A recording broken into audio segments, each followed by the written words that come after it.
Hello and welcome to episode 1 of my Grim Dawn tutorial Let's Play series. This episode will be on an introduction to Grim Dawn. For some of you, you will remember when it comes to ARPG, action role-playing games, there have been two special years for this genre.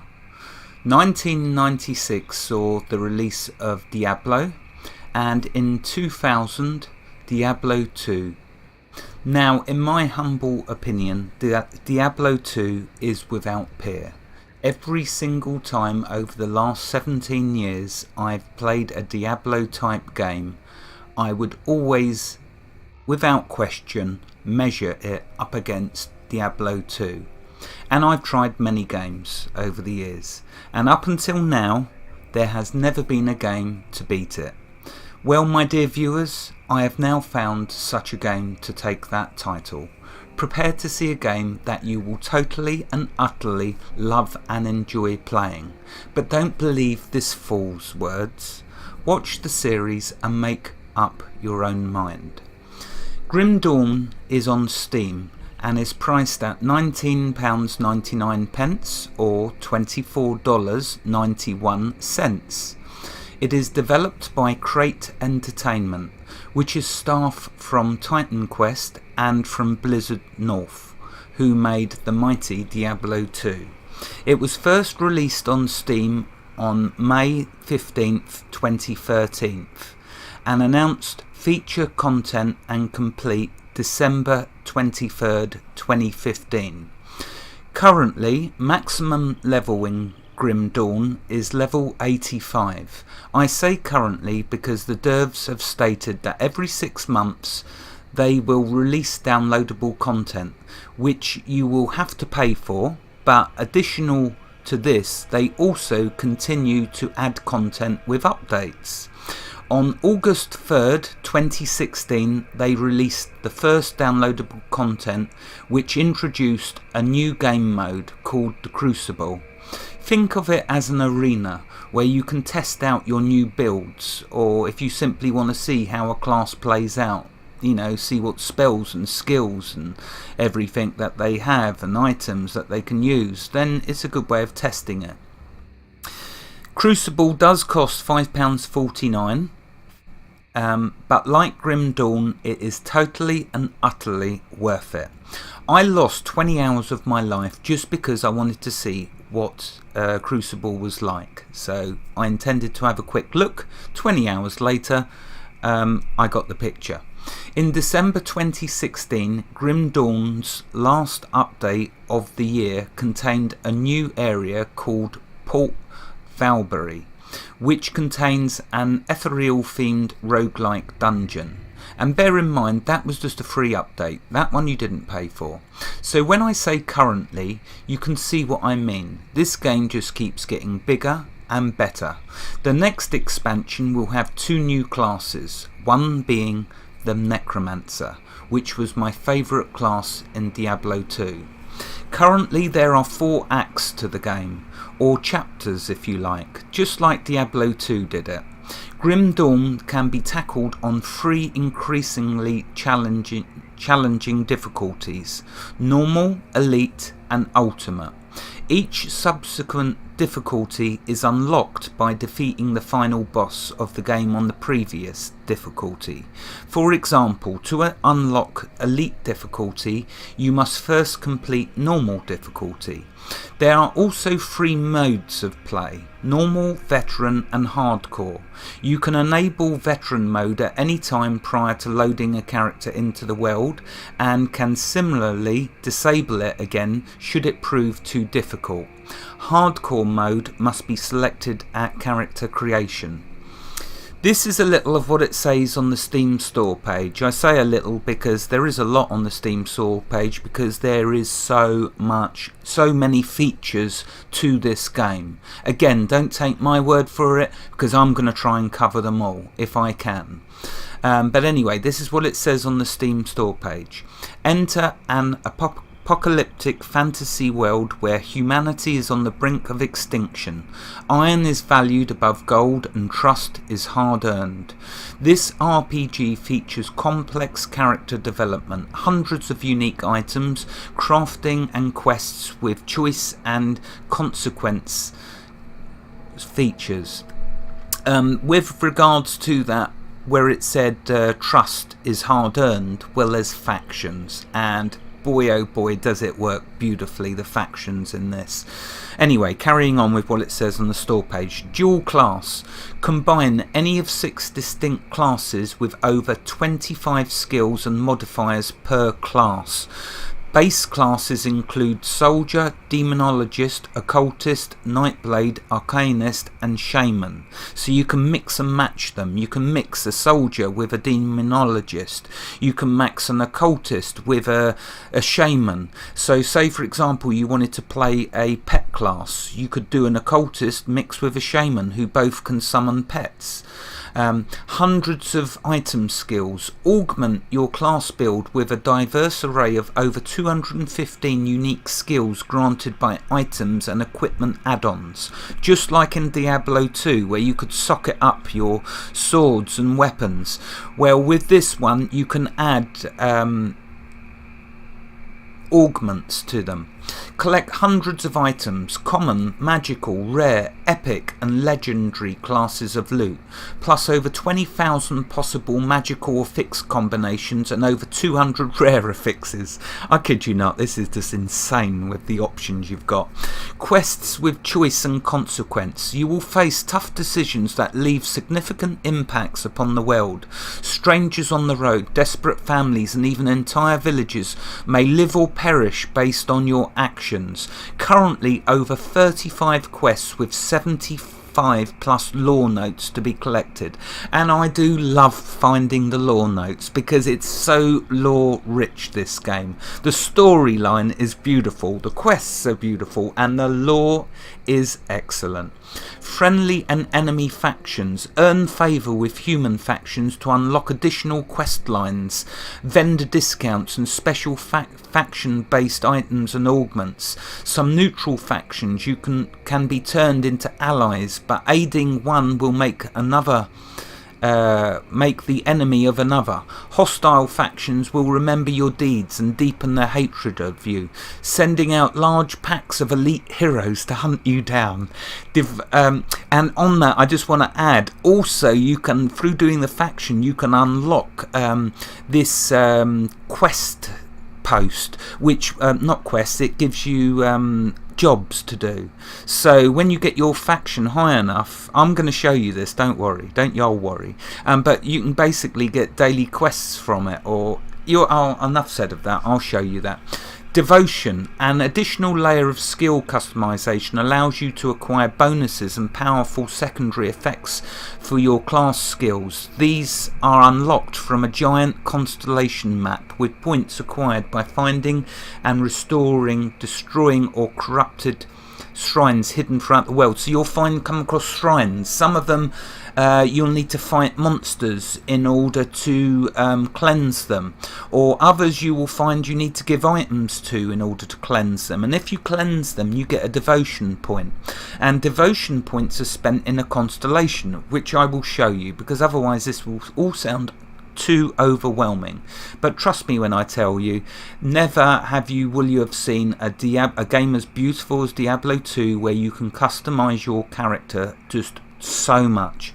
Right, anyway, that's enough of that. Now let's start to show you about what's going on here. Now you might have a question. Gamester, you idiot, how many character slots have you got? Well, you know what, I had a look on that subject, and over here you can see all the different characters I've been creating. I got up to about 10 or 11 before I thought, yeah, there's lots and lots and lots. I don't know what the limit is. I expect this just goes on and on. It wouldn't surprise me because that sums this game up. When it does something, not only does it do it right, it does it by the bucket load. So you can have loads and loads of different character builds that you can experiment with. You can see here I've tried a blade which I turned into a witch blade, and I tried an occultist and turned him into a witch hunter by joining him to a blade. well, the Nightblade I should say. So when you combine an occultist with a Nightblade, they turn into a witch hunter, and that's what happens when you combine two classes. They lose their original class name and turn into the new name. So again, I want to show all of this in this series, so you get the idea. Now what I want to do though is quickly delete some of these.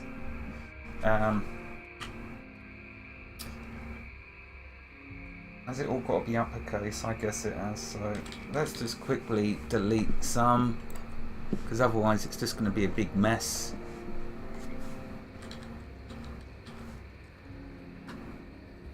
Oh, can't press the enter key. Oh well.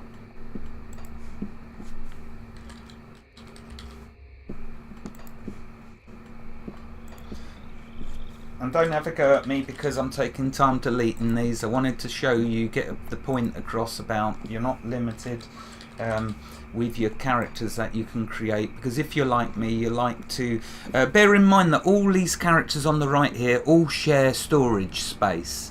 So my friends, if you're asking me, well, Gamester, is there a point in making loads and loads of characters if I'm not going to play them? Yes, because at the end of the day you can use them for storage, as storage mules. You can unlock extra pocket space with all of them as you level them up and do the quests. So potentially you can store tons and tons of stuff. And will you want to store tons and tons of stuff? The answer to that again is yes, because there are so many bleeding items in this game, and if you're like me, a ninja looter, you will keep finding items and think, no, I've got to keep that for one of my other characters, and just like I used to do in Diablo 2. Right, okay, so that's all the creating the characters, which we'll do in a moment. Over here on the left we got start the game. Under that we've got this one, main campaign. If you left click, you see you've got a choice between main campaign and custom campaign. Now if you, like me, you're a total Diablo 2 nut and love this sort of game, then you're going to probably end up buying the downloadable content which I told you about previously, which is the Crucible. So if you wanted to play the game just in Crucible mode, you would left click on that. Down here you can see my scoreboard for my characters, but if you play in a four player multiplayer mode, you and your friends, then you can see this leaderboard across all of them. So that's how you play Crucible, and then you click accept. That puts it over here, so when you click start, you'd then start in Crucible mode. But of course that's only if you've bought that download. Don't buy that yet. Play the game and see if you like it. Probably take 10 minutes and then you'll be back to the store to buy that, but never mind. Okay, so that's how you go from the main campaign or the Crucible if you want to try that. And there's also the custom. Down here's single player, and you can see you can join a multiplayer, host a multiplayer, so it's got all the good stuff. And down here's the difficulty. Well, as you can see, elite is locked and ultimate is locked. So I haven't completed normal yet, I know, but you know what, I've been spending far too long in the Crucible. That's to blame. I don't know how many hours I've spent in it now. I've lost track. I've lost sleep, I've lost track. Food, I don't even know what that is. So over here you can see you can choose at any time, switching between veteran mode. I'm sticking with this for now. There are benefits and pros and cons to choosing the difficulty. Down here opens up the game guide. Here you've got your options, normal stuff, credits and exits. So let's start a game, shall we? Because how can this be an introduction if I don't actually show you the game? So I'm going to create a new character, and what I notice is when you start to get a lot of characters in the list, you have to do this twice over. Let's show you what I mean. So if I do, yeah, I know it's a strange, oh, blinking it, I forgot I left my caps lock on.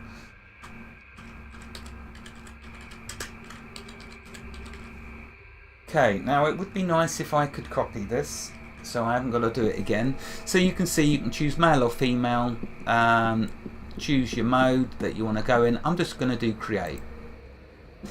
Okay, now you'll notice there nothing's happened. So what we do, create character once more. Oh, it wouldn't let me save it. Oh well. We do it again, and the second time you can see it's appeared. Okay, so You know what? I don't care about that. That's simply because it's allowing us to do so many characters. Really, it's nothing. So anyway, here we go. Here's what I'm going to start with. And as you may have guessed, Occultist at the moment is my favourite one to play. That's only because this is the Occultist is the only one I've focused on at the moment. Well, there's the 15-minute timer for those of you that can only possibly tolerate me for 15 minutes. I do understand. For those of you that have a bigger endurance, carry on watching and I shall take us into the game to see it, show you the joy, the beauty that is Grim Dawn. So anyway, yeah, I've only played with this one for the moment. I have had a quick look at the blade, the Night Blade, but I'm having too much fun with this one at the moment. So let's click start and let the fun begin. So notice there, enemies significantly below your level will not drop rare crafting materials. I haven't even mentioned about the crafting yet in this, have I?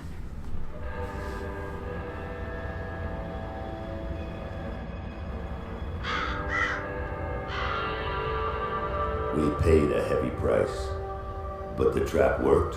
You seem surprised. It's been a while since we've had a win. How long will it hold? I've never entrapped a being like this, but the bonds hold, for now. How do we dispose of it? I'm just a witch. You're the soldier. If it bleeds, I can kill it. How do you kill a spirit, though? If you kill the mortal vessel while it's bound, the spirit may perish within. If it escapes... It's listening to us. What are you? Others of your kind name us ethereal. Why have you invaded our world? Your world. We existed first, but were managed by your corrupt gods. Your part opened the way, and now we return to reclaim what by right should be ours. I've heard enough of this rubbish. Let's hang it.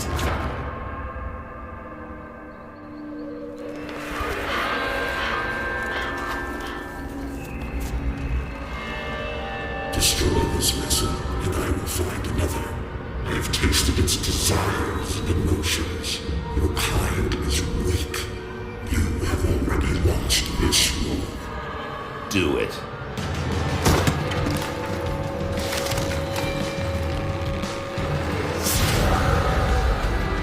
Captain! Cut him down! What? Are you mad? Better safe than sorry. The spirit has fled! This is a human now.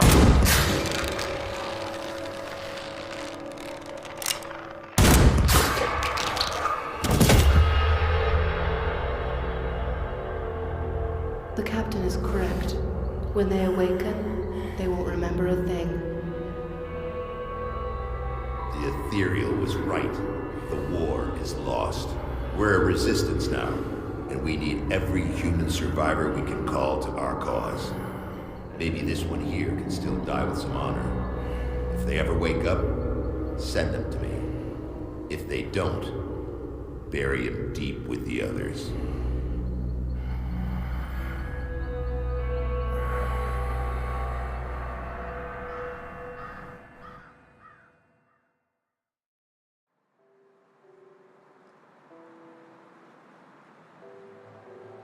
So you can see in the top left you get tutorial tips when you first start playing, and you'll continue to see them as we progress.